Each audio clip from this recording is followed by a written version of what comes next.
Okay, so the 2025 Rugby League Pacific Championships have now got underway. The Pacific Bowl has got underway first, which is the lower ranking tournament out of the two. So New Zealand Samoa is tomorrow. But Fiji have defeated the Cook Islands 44 points to 24. The game has just finished. It was 28-6 at half time to Fiji.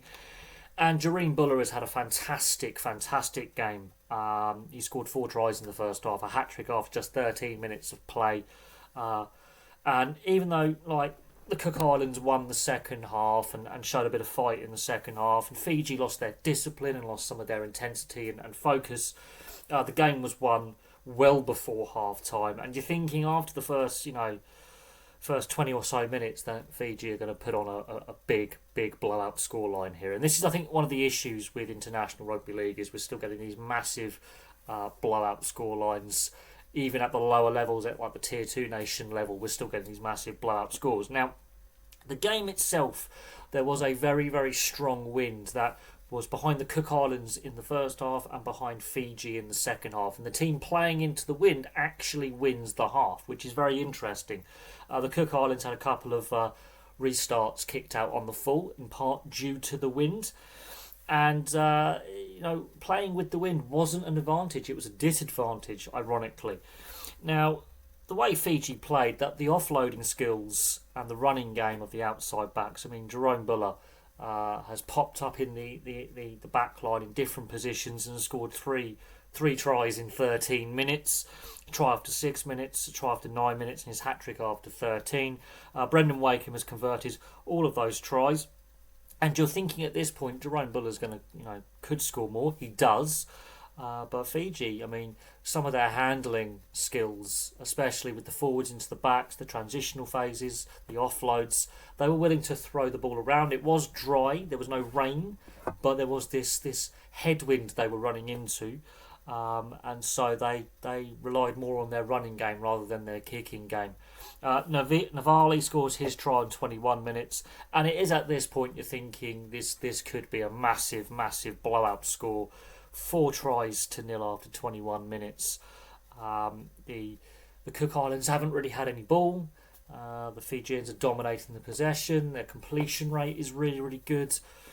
And then they start losing their focus a little bit. I think they know the game is most likely won at this point. They ease off a little bit. KL Ero scores his try in 27 minutes. When the Cook Islands finally get a little bit of possession, KL Ero, brilliant young player with the Sharks. Obviously, he's had his injury problems this season with a torn pec, so he hasn't been able to play the entire season. But he's a very very good centre for the Sharks, and he, I think, is the Cook Islands' best player. That was on 27 minutes. It gave the Cook Islands a little bit of hope. Ioka, the winger, converted.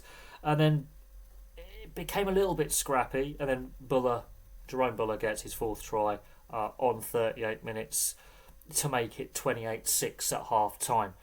The way the Fijians played, you could see that there was going to be that kind of fatigue factor in the second half. And that actually proved to be the case. You could see there was definitely a fatigue factor with the way the pace of the game and the sin bin to Tane Mill. The fatigue factor definitely had a part to play in the second half. There was more sloppy play in the second half. The Cook Islands got back into it in the second half, playing into the wind. So it's 28-6 at half time. Milne's sin bin happens at around 49 minutes for a high shot. He's had a poor disciplinary record when it comes to high shots and tackle misdeeds like foul play. He's gone off for the sin bin. He could face a suspension which could rule him out for the rest of the Pacific Bowl. Yes, you could argue the Cook Islands player is slipping and is dropped a little bit, but he leads with the shoulder. And there's no real it is a shoulder to the head. There is no argument with that. That's the sin bin. And then the Cook Islands are just bashing away at the Fijian line. The Fijian defence is being tested and they are using up a lot of energy defensively. Makiri finally gets over on 55 minutes. Eventually they just keep it tight and they bash their way through the Fijian line. They only get the 1 try during the sin bin period. They dominated the possession. Fiji couldn't get out of their half, couldn't get out of their 10 metre area really. That was on 55 minutes. Ioka converted that one. Katoga scores his try for Fiji on 61 minutes. Wakeham converted that. So then we start going try for a little period. Rene for the Cook Islands on 64 minutes. And so we're going try for try. Donahue, this comes from a kick, and this is wind assisted. The ball goes up. Allberg, I don't know what, he's lost sight of it. You've got Michael Jennings is there competing for the ball. Bounces off Allberg, the winger's head, the Toulouse winger. Ends up with Donahue chasing up, following through, touching down on 67 minutes. Sakuru then 10 minutes later on debut scores his try on 77 minutes. The young West Tigers prospect in the forwards. He had a very good little cameo off the bench. And then Peterson Rabati right on the stroke of full time finished off the scoring for the Cook Islands. Fiji lost their way a little bit in the second half. There was that fatigue factor. Their discipline went a little bit as well. The intensity of the game it got a bit scrappy. There was a lot of knock-ons and misplaced passes.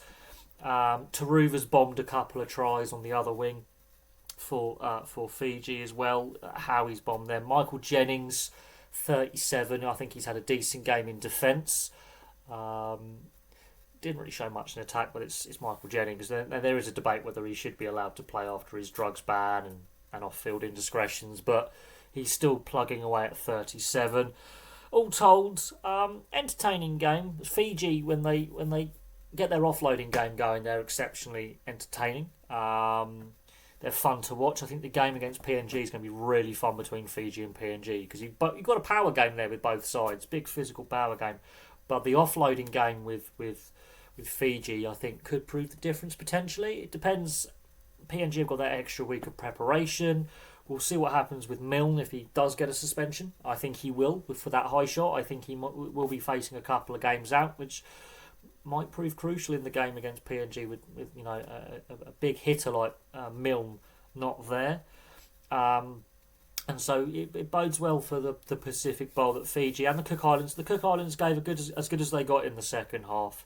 They're not the most expansive side. They don't have as much depth as I don't think PNG and Fiji. But there's a fair smattering of NRL and Super League talent with the Cook Islands. And there is some junior talent that's come through with all the NRL clubs that are playing in like Jersey Flag and reserve grade for the Cook Islands. But they just don't have that first grade depth. But Fiji were entertaining, but they need to keep that discipline.